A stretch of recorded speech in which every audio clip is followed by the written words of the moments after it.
Petit message important avant de commencer la vidéo, j'ai perdu les pistes audio de mon micro-cravate. Du coup, ça sera le son de la caméra. Je suis désolé, il n'est pas tip top et j'espère que vous allez me pardonner. Bon visionnage à vous quand même. Bonjour et bienvenue dans cette nouvelle vidéo. Aujourd'hui, on va parler des principes de l'éducation sur comment éduquer son chien efficacement.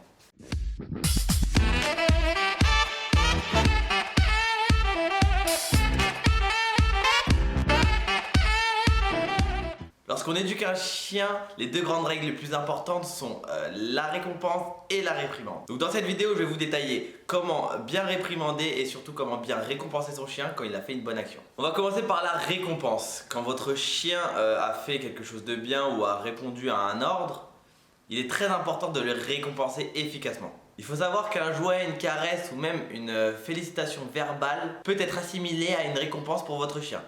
On n'est pas obligé d'utiliser tous les jours ou tout le temps la friandise. Votre chien demande juste à vous faire plaisir et à avoir votre attention.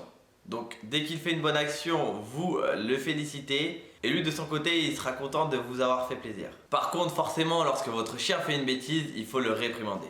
Mais comment le réprimander efficacement? A l'inverse de la récompense, la réprimande sera négative pour votre chien. Donc on va tout faire pour que votre chien comprenne et qu'il ne le refasse plus jamais. Pour cela, il faut instaurer des marqueurs négatifs. Alors le marqueur négatif, ça peut être verbalement, donc juste un non assez sec lorsque votre chien fait la bêtise.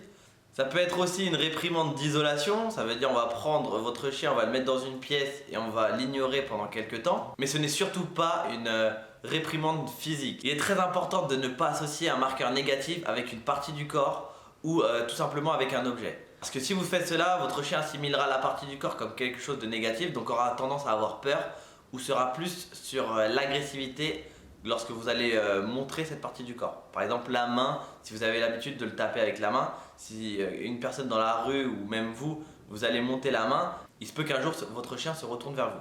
Pareil pour un objet, si vous avez l'habitude de le taper avec un journal, il se peut que lorsqu'il va voir un journal, il ait cette envie de le détruire, de le déchiqueter et du coup on va en faire un chien destructeur.